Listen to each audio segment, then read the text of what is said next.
자, 지금부터는 올림포스 고2 학력평가 기출문제 사회 1강 24년도 9월 고2 학력평가 문제입니다. 자, 먼저 우리 약속해보죠. 지문에 집중할 거야. 그러기 때문에 어떻게 해야 돼? 1문단, 2문단, 3문단, 4문단 이렇게 문단 번호 매겨서 문단의 개수 확인해 주시고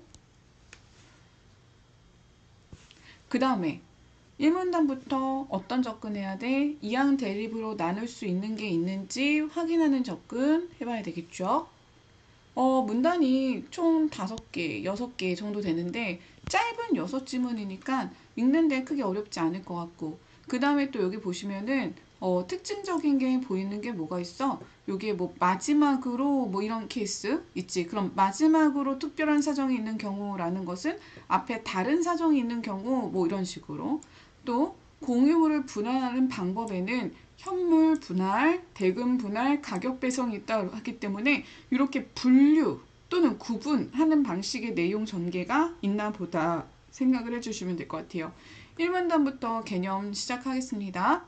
공동 소유란 2명 이상이 공동으로 소유하는 것을 말하며 그런 물건을 공유물이라고 한다. 그래서 공동 소유에 대한 개념이 나왔네. 개념이라고 정리하시고 공유물을 소유하는 공유자는 자신의 지분에 대한 권리를 갖는다. 지분이란 또 개념 나오네.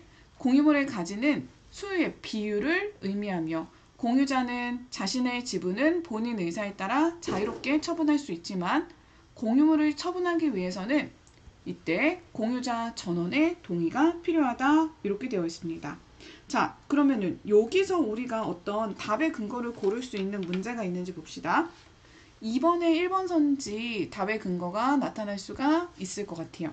2번의 1번 선지 공유자는 공유물에 대한 자신의 지분을 다른 공유자의 동의 없이도 자유롭게 처분할 수가 있겠죠. 그렇죠? 그래서 2번의 1번 선지의 근거가 될 것 같고 문제는 미리 풀어놓으신 걸 제가 확인한 다음에 지문을 보시는 거기 때문에 근거 처리하실 수 있을 거라고 생각합니다. 됐죠? 자, 그러면은 이번에 1번 선지는 근거 어디서 나온 거야? 뭐뭐지만이라고 해서 대비 대조가 되는 문장에서 문제화되었다 생각하실 수 있는지 보고 공유자는 법률의 규정이나 별도의 특약이 있는 경우를 제외하고는 이런 거 중요해. 어떤 케이스를 제외하고는 자신이 원하면 언제든지 공유물 분할을 청구할 수 있다. 요청할 수 있다. 공유물 분할이란 이게 법지문이다 보니까 이렇게 개념을 계속 정리해 주는 것 같아. 공유물을 지분에 따라 나누어 공유 관계를 종료하는 것을 말한다. 원칙적으로 공유물 분할은 당사자 전원이 참여한 협의를 통해 진행되거나 공유자 중 일부가 분할에 협력하지 않아 협의에 의한 분할이 이루어지기 어려운 경우에는 재판에 의한 분할을 받을 수 있다. 되게 중요하다. 원칙적으로는 협의를 통해서 진행할 수 있어. 그치? 이게 제일 깔끔하겠지. 그런데 협의가 되지 않는 케이스가 있다면 그때는 재판에 의한 분할을 받을 수도 있는 거야. 그래서 협의에 의한 분할과 재판에 의한 분할 이렇게 두 가지. 공유물 분할 청구 소송은 전원이 소송 당사자가 되는 필수적 공동소송으로 분할을 희망하는 공유자가 나머지 공유자들을 상대로 법원에 소송을 제기하여 분할을 청구하는 것이다. 그래서 뒤에 나오는 내용은 이게 소송을 한다고 했으니까 이거는 재판에 의한 법원에 소송을 제기하는 재판에 의한 분할과 관련된 내용이 되는 것 같아요. 자, 그럼 여기서 답을 골라낼 수 있는 거 뭐가 있냐면 2번에 2번 선지 좀 볼까요? 2번에 2번 선지. 공유자는 법률의 규정이나 아니면 그 특약이 있는 경우를 제외하고는 여기 자신이 원한다면 얼마든지 공유물 분할을 요청할 수 있어. 그러면은 요거 근거로 해서 몇 번 선지 만들어지는 거야? 2번에 3번 선지가 되는지 확인하시고 자, 그 다음에 또 여기 이 문단에서 할 수 있는 거 있는지 봅시다. 3번에 4번 선지도 좀 볼게요. 3번에 4번 선지. 니은이 이거잖아. 재판에 의한 분할. 재판에 의한 분할은 공유물 분할을 희망하는 공유자가 나머지 전원이 이렇게 있는데 분할을 희망하는 공유자가 나머지 공유자들을 상대로 소송을 제기하는 거야. 그치? 그래서 여기는 이 3번의 4번 선지 근거가 된다고 보실 수가 있고, 이렇게 선지가 만들어지는 내용들을 살펴보시면은 출제자들은 어떤 부분에서 선지를 이렇게 다루는지도 보실 수 있을 것 같아요.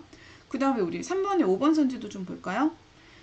공유자 중에 일부가 협력을 하지 않아.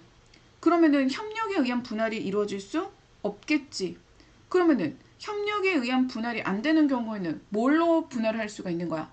재판에 의한 분할을 이용할 수가 있는 거겠지. 베스트는 협력하는 거야. 소송 가면 복잡하잖아. 그치? 자, 그 다음에 3번의 1번 선지도 볼까요? 당사자 전원이 참여한 이 협의에 의한 거는 당사자 전원이 참여한 협의를 통해서 진행되거나 공유자 중 일부가 진행되는 게 이게 원칙이지. 그치? 당사자 전원이 참여한 협의.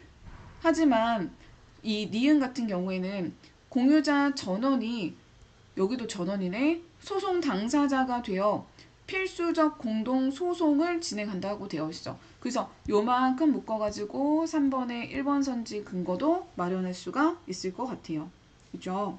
자, 그럼 이 문단에서 우리가 뭐 찾을 수 있는 내용일치 문제는 요만큼 보신 것 같고, 여러분이 제일 많이 틀리시는 게 그 4번 문제예요. 4번 문제. 근데 그 4번 문제의 답이 5번인데 이거 답의 근거가 3문단에서 나오거든? 3문단 살짝 보도록 할게요. 협의 또는 재판에 의한 공유물을 분할하는 방법에는 현물 분할, 대금 분할, 그리고 가격 배상 등이 있다. 협의로 분할이 이루어진다면 공유자들이 방법을 임의로 선택할 수 있지만 재판에 의해서 공유물을 분할할 경우에는 현물 분할 방법에 의하는 것이 원칙이다. 현물 분할은 공유물 그 자체를 불량적으로 나누는 것이다. 토지를 분할할 경우 원칙적으로 그 면적이, 여기 잘 봐, 공유 지분의 비율과 같도록 하나 만약에 토지의 형상이나 위치 등 경제적 가치가 똑같지 않는다면 경제적 가치가 지분 비율에 상응하도록 현물 분할하는 것도 허용한다. 다시, 공유 지분의 분할 비율대로 분할하는 게 맞아.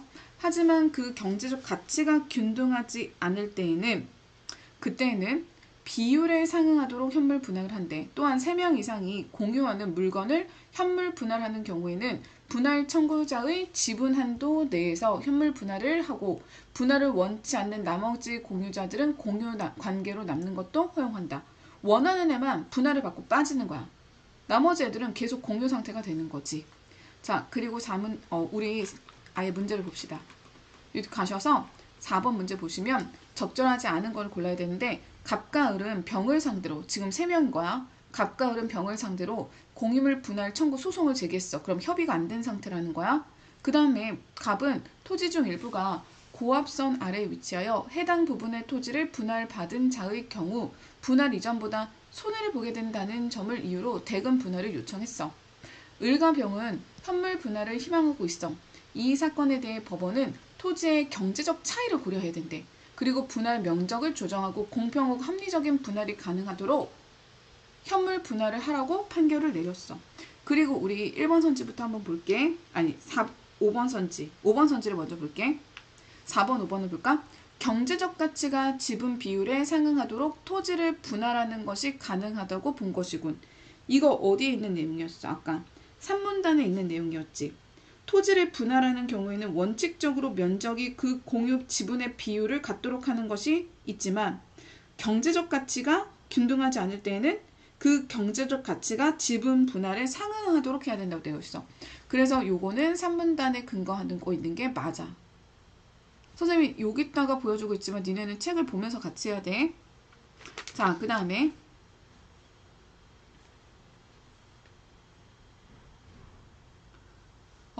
법원은 공유자들의 지분을 조정함으로써, 오케이? 여기 이거 체크. 공유 관계의 원만한 해소가 가능하다고 보아 현물 분할을 명한 것이겠군 이라고 있어. 근데 봐봐. 이 법원이 토지 같은 것을 현물 분할할 때에는 지분 자체를 조정하는 게 아니야. 지분을 건드리는 게 아니야. 얘들아, 요거는 굉장히 니네가 생각할 때는 그 말이 그 말 아니야? 이렇게 생각할 수 있지만 선생님 빨간색으로 얹을게요. 가치가 균등하지 않을 때는 지분 비율에 상응하는 것을, 그 다음에 비율에 같도록, 지분 비율에 같도록 분할하는 거야. 그렇기 때문에 지분 자체를 조정하는 것이 아니라 지분의 비율에 상응하도록 현물 분할을 하거나 지분 비율과 같도록 분할하거나요. 그래서 여기서는 그 비율을 이용한다는 것을 기억해야 돼요. 이해하실 수 있을까요? 네. 자, 그래서 4번에 5번 선지가 틀린 이유는, 다시 가볼게. 5번 선지가 틀린 이유는 지분을 조정하는 게 아니라는 거야. 그럼 어떻게 고쳐야 돼? 지분 비율에 상응하도록 그렇게 분할 면적을 조정한다고 했어.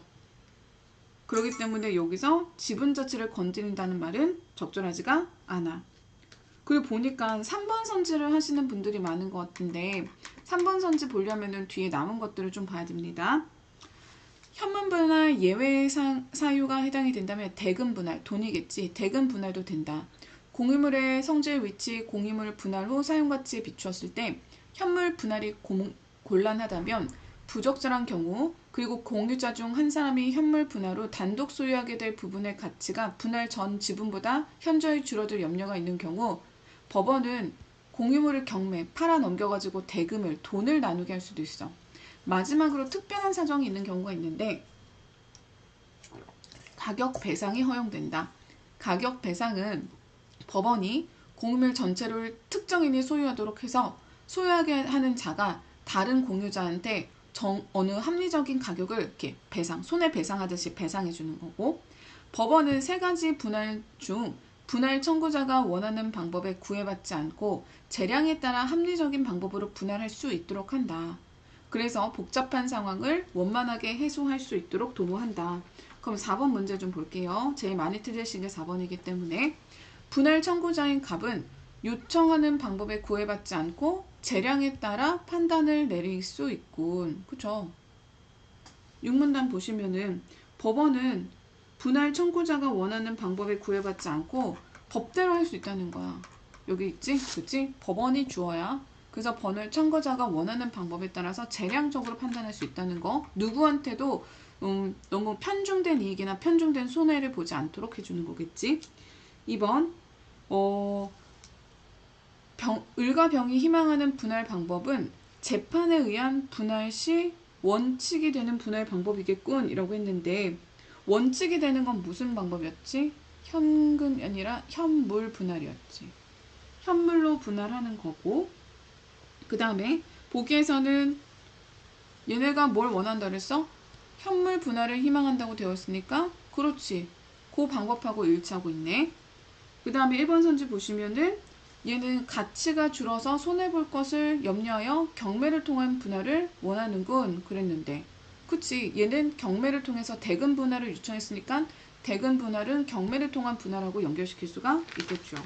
자, 올라가셔서 3번에 답 안 찾았으니까 3번 선지 보시면 기업과 니은은 달리 공유물을 불량적으로 나누는 방법으로 분할을 할 수 있다 그랬는데, 여러분 그 공유물을 분할하는 방법에는 현물 분할, 대금 분할, 가격 배상 이렇게 나눠진다고 그랬어요. 그쵸? 그러니까 달리가 아니라 모두라고 고치셔야 되겠죠. 기역의 방법을 사용하든 니은의 방법을 사용하든 기역과 니은은 모두 공유물을 불량적으로 나누는 방법으로 공유물을 분할할 수 있다. 그럼 불량적으로 나누는 방법이 뭐가 있어? 불량으로 나누는 게 현물 분할이 되는 거겠지. 그치? 왜 현물 분할이 되는 거야? 여기 공유물 그 자체를 불량적으로 나누는 방법이라고 했기 때문에. 자, 그 다음에 3번, 2번 선지, 2번 문제 세부 내용 파악하시는 거 보시면 공유자 전원이 대금을 나눠 갖는 분할 방법은 끊고 법원이 개입하지 않으면 선택할 수 없다. 아니죠. 재판에 의한 분할과 달리 공유자들이 뭐 할 수 있어? 공유자들이 선택할 수 있어. 법원의 개입이 없어도, 개입하지 않으면이 아니라 개입하지 않아도 공유자들은 충분히 자신들의 합의에 의한 분할로 선택할 수 있는 거야. 말이 안 되죠. 그치? 자, 그 다음에 1번 문제 보시면 가장 적절한 것은 4번이다.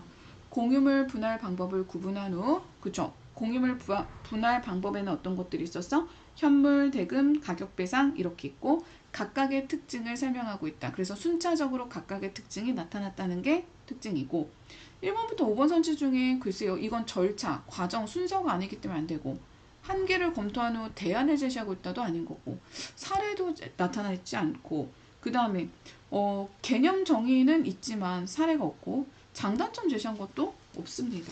그렇죠? 자, 딱 15분 됐으니까 여러분 요 지문에서 잘 이해되지 않는 거 있으면 체크하시고 제일 중요한 건 뭐다? 이 지문은 어떤 특징을 구분, 분류